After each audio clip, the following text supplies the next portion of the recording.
दर्शनबिनहरू स्वागत गर्न चाहन्छु। म अब विशाल सोनी मेरो फेसबुक आइडीमा जोडिनु भएको दर्शन महानुभावहरूलाई स्वागत गर्न चाहे। आज तपाईँहरूको माझमा हाम्रो टिम भारतको गुजरात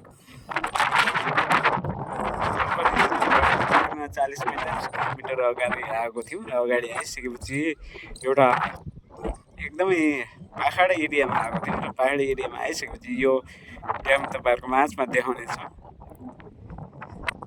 र देखाइसकेपछि यो भारतको एरियामा पनि ड्याम र पाहाडहरू कतिको छन् भन्ने तपाईँहरूको माझमा देखाउन गइरहेको छु र सक्दो प्रयास त सम्पूर्ण दर्शमान बाबुले लाइक कमेन्ट सेयर गरेर हामीलाई साथ दिनु होला, सपोर्ट दिनु होला भन्दै तपाईँहरूको माझमा देखाउन गइरहेको छ।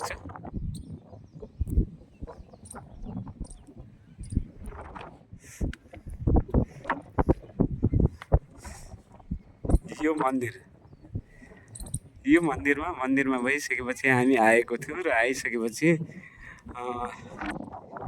आजको दिनमा हामीले भिन्न फरकको भिडियो छ।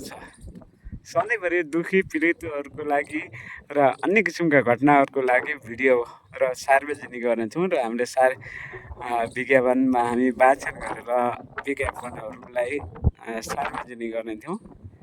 गरिसकेपछि आज एउटा ड्याम र एउटा हामी घुम्नको लागि र भ्रमण आएको ठाउँको लागि तपाईँहरूको माझमा देखाउँदैछु।